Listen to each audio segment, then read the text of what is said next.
تخيل تصحى يوم عيد ميلادك ال16 وتلاقي نفسك داخل عملية تجميل إجبارية عشان تبقى جميل بالعافية. أهلا بيكم على قناة فيلم متقلش وفيلم جديد. من زمان جدا البشر بوظوا الكوكب بعد ما خلصوا كل الموارد اللي فيه، وقتها الدنيا دخلت فوضى حروب، وقرر شوية من العلماء إنهم يلاقوا حل، فاخترعوا بساتين لزهرة متعدلة وراثيا سموها زهرة النمر الأبيض عشان تبقى مصدر طاقة جديد. بس طبع الإنسان ما بيتغيرش وفضلوا يتخانقوا. العلماء وقتها قالوا خلاص نطبق نظام اسمه التحول، يعني أول ما الواحد يتم 16 سنة يعملوا له عملية تجميل كاملة تخليه نسخة مثالية من نفسه. اللي بيعملوا العملية دول بيتسموا بالجمال، وعلشان هما مثاليين وسعداء وما بيغلطوش فبيروحوا يعيشوا في المدينة مفيش لا مشاكل ولا عنف. أما اللي لسه ما تحولوش فبيتقال عليهم القبيحين وعايشين في مكان معزول اسمه أوجليفل. وبطلة فيلمنا النهاردة اسمها تالي، كانت بتحلم تتحول وتبقى من الجمال، وكانت دايما تقعد قدام المراية تلعب بتطبيق بيوريها شكلها بعد العملية. أقرب حد كان ليها هو بيريس، وكانوا بيحبوا يهزروا مع بعض ويدوا نفسهم أسامي غريبة. أوقات كتير كانوا بيكسروا الحظر ويطلعوا على الجسر يلبسوا نظارات مخصوص ويتفرجوا على الجمال وهم بيحتفلوا في المدينة. تالي كان فاضلها 3 شهور وتتم 16، بس بيريس كان أكبر منها وهيعمل العملية تاني يوم. اللي بيربطهم إن عندهم نفس الندبة على أيديهم، وكانوا متفقين ما يسيبوش الدكاترة يشيلوها بعد التجميل. تاني يوم وتالي وسط الطلبة سمعت ناس بيتكلموا عن مكان غريب اسمه مدينة الضباب. بيقولوا إن في ناس هربوا من المدينة وعايشين هناك، وبيقودهم واحد اسمه ديفيد. بس معظم الناس شايفين إن دي مجرد خرافة. وفجأة ظهرت كايبل حاكمة المدينة على شكل صورة ثلاثية الأبعاد، واتكلمت عن أهمية الجمال والكمال. وبعدها نادوا على اللي تموا 16 سنة، فتالي ودعت بيريس واتفقوا يقابلوا بعض بعد شهر عند الجسر. في ليلة من الليالي تالي شافت ألعاب نارية في السماء، وافتكرت أول يوم شافت فيه بيريس لما أهلها سابوها في السكن وهو كان واقف وراها في الطابور.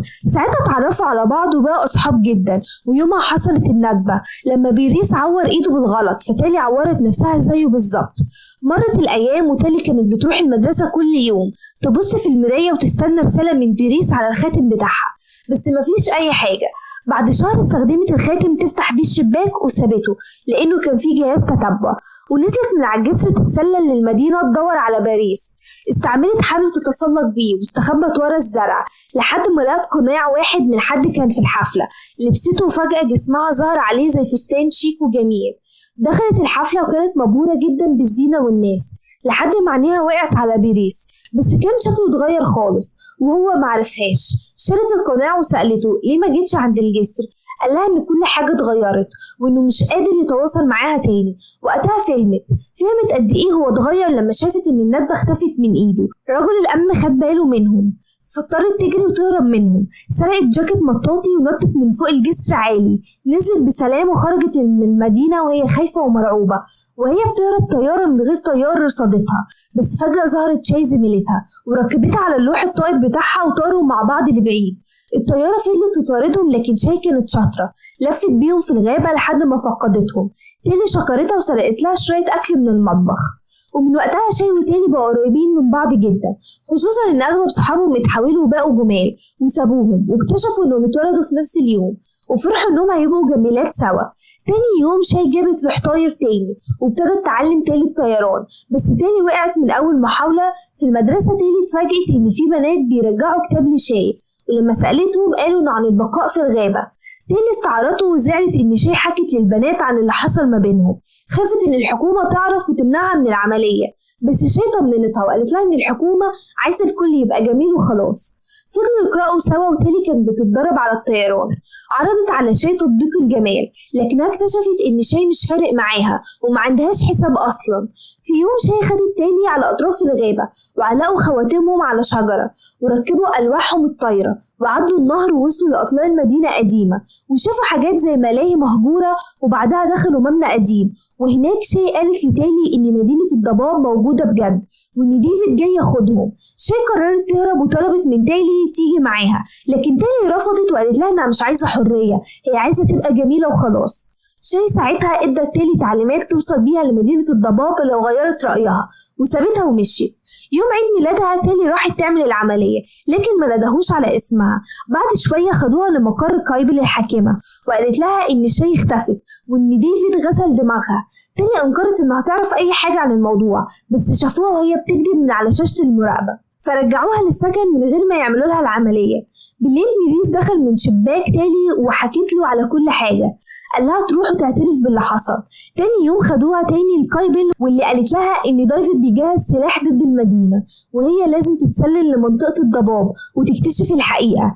تالي وافقت ووعدتها قايبل انها لو نجحت هتسمح لها تعمل العملية. ادتها سلسلة فيها جهاز تتبع، وقالت لها انها تشغلها اول ما توصل لمكان السلاح. تالي ركبت اللوح الطاير ومشيت على سكة قديمة لمسافة طويلة، ماشية على تعليمات شاي، لحد ما وصلت لحفرة كبيرة وقعت منها وفجأة في وسط غابة. وبعد شوية لمحت سكة قطر مهجورة وفهمت إنها لازم تمشي وراها علشان توصل لمدينة الضباب. عدت أيام وتالي بتحاول تعيش في البرية زي ما قالت في الكتاب، وابتدت تندهش من جمال الطبيعة اللي عمرها ما حست بيه قبل كده، حتى إنها تسلقت جبل بإيديها. بس الطريق اتقطع عند حفرة ضخمة، اضطرت تطلع تاني على اللوح الطاير وتعمل نطة خطيرة، لكن اللوح فصل فجأة وتالي ابتدت تقع بسرعة مرعبة. قبل ما تلمس الأرض اللوح اشتغل في آخر لحظة وعدت للناحية التانية. هناك وقفت في حقل مليان بزهرة النمر الأبيض زي ما التعليمات كانت قايلة بالظبط. في نفس الوقت قايبل جابت بيريس لمكتبها عشان تشكره إنه نفذ تعليماتها وزار سكن تالي امبارح بالليل وأقنعها. بيريس اعترف إنه حاسس بمشاعر ناحية تالي وإنه كان فاكر إنه بعد العملية هينسى كل حاجة. ساعتها قايبل أعلنت عن برنامج خاص للناس المختارة علشان يعملوا تحسينات جسدية، وبيريس وافق إنه يدخل جهاز الجراحة. بالليل تالي صحت وهي بتكح بسبب دخان، واكتشفت إن الحقل بيولع نار وما كانتش عارفة تعمل إيه. لكن فجأة جه شخص غامض وشالها وجري بيها بعيد. ده كان ديفيد، وابتدى يفتش حاجتها ويدور على أجهزة تتبع. لقى واحدة جوه اللوح وشالها، بس لما استخدم الجهاز بتاعه على السلسلة ما حصلش أي ردة فعل. في نفس الوقت رجالة قايبل جالهم إنذار إن جهاز التتبع اتشال، فبعتت فريق يدور في المنطقة. وفي الصبح تالي وديفيد وصلوا أخيرا لمكان اسمه سموك، وهناك شافت صاحبتها شاي من تاني. شاي كانت مبسوطة جدا إن تالي وصلت، لكن كروي كان باين عليه إنه شاكك فيها من أول لحظة. بالليل شاي سألت تالي عن القلادة، لكن تالي كذبت وقالت لها إنها هدية من بيريس. تاني يوم تالي اكتشفت إنهم بيولعوا في بساتين زهرة النمر الأبيض، لأنها في الحقيقة سامة وبتبوظ الأرض، مش مصدر طاقة نظيفة زي ما الحكومة كانت بتقول. ديفيد خدها في مهمة عشان تشوف الحقيقة بنفسها. كان عنده مروحية قديمة معدلة بتشتغل بالطاقة الشمسية، وطاروا بيها سوا وهي في الجو. شافت الأراضي اللي كانت مزروعة بالبساتين وكانت عبارة عن صحراء ما فيهاش أي حياة. وسط المهمة شاي كانت متعلقة في حبل، وفجأة الحبل اتفك والطيارة كانت بتقرب من الأرض. تالي لحقتها في آخر لحظة، ولما شافت كشاف من الكشافة جاي يقبض عليهم رمت عليه شنطة مولعة وأنقذوا شاي ورجعوا على مدينة الضباب. جروي اتهم تالي إنها السبب في إن الكشافة لقوهم، بس ديفيد وقف جنبها وقال اللي يعرض حياته للخطر علشاننا يستاهل فرصة.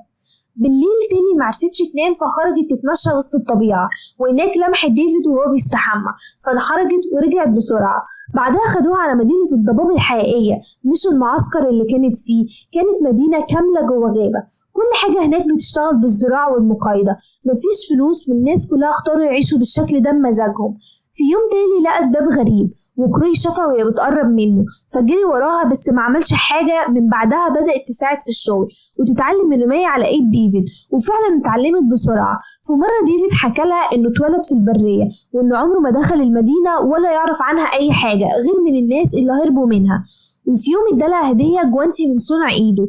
شاي لما شافت كده زعلت وقالت لها بكل وضوح لازم تقرري انتي مع مين. بعد كده تالي سألت ديفيد عن السلاح، فخدها البيت متداري بعيد شوية، وهناك قابلت أهله آز ومادي. دول كانوا زمان جراحين تجميل، لكن اكتشفوا إن العملية مش بس بتغير الشكل، دي كمان بتأثر على الدماغ وبتتلاعب بمشاعرهم وبتخلي الناس سعيدة بس بشكل مزيف علشان الحكومة تقدر تتحكم فيهم براحتها. ولما قايبل عرفت بكده سرقت أبحاثهم وهم اضطروا انهم يهربوا على الغابة.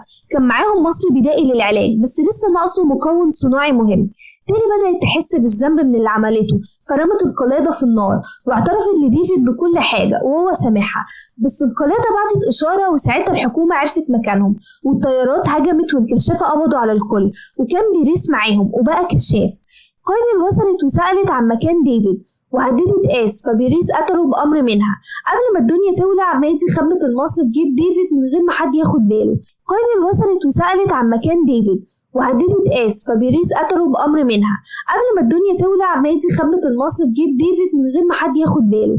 بعد كده قايمل فتحت تالي قدام الكل وقالت لها إنها كانت جاسوسة، فالناس قفلت منها وبدأوا يكرهوها. بس تالي ولعت المكان علشان تشتت الكشافة واستخدمت القوس والسهم وانقذت ديفيد وهربوا سوا. بيريس كان عايز يطاردهم بس قايمل منعته.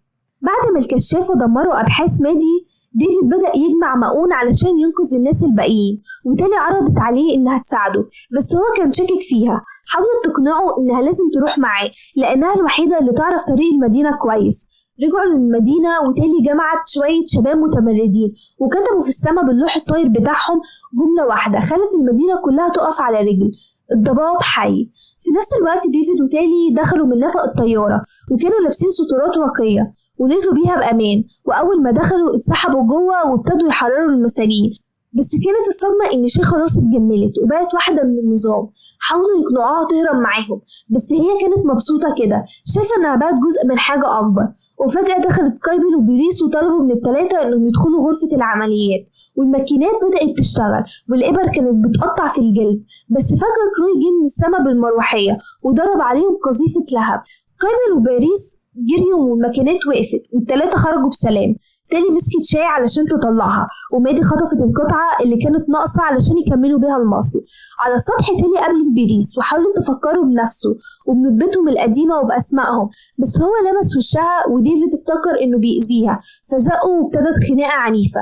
بيريس كان أقوى منهم وقبل ما يخلص على ديفيد تالي طارت باللوح الطاير وصدت الضربة، فبيريس وقع من فوق وقبل ما يقع في الشلال نطق اسمها وكأنه افتكرها خلاص. هربوا بالألواح والشباب المتمردين فوق كانوا بيوقعوا طيارات بدون طيار وبيعملوا شغب ضد النظام.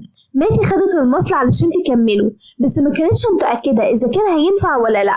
شي رفضت تاخده وقالت إنها مش هتجبر حد وسابت القرار للي عايز. وقتها تالي قالت لهم إنها مستعدة تبقى أول واحدة تجرب وتعملوا فيها العملية وتاخد المصل، ولو نفع هتسيب لهم علامة. ودعتهم وسلمت نفسها للنظام ورجعت المدينة. بعد فترة تالي بقت جميلة قوي وعايشة في شقة فخمة وحياتها شكلها بقى مثالي، بس ندبتها لسه موجودة وده معناه إنها لسه محتفظة بحقيقتها ولسه بتشتغل جاسوسة بس المرة دي من جوه النظام.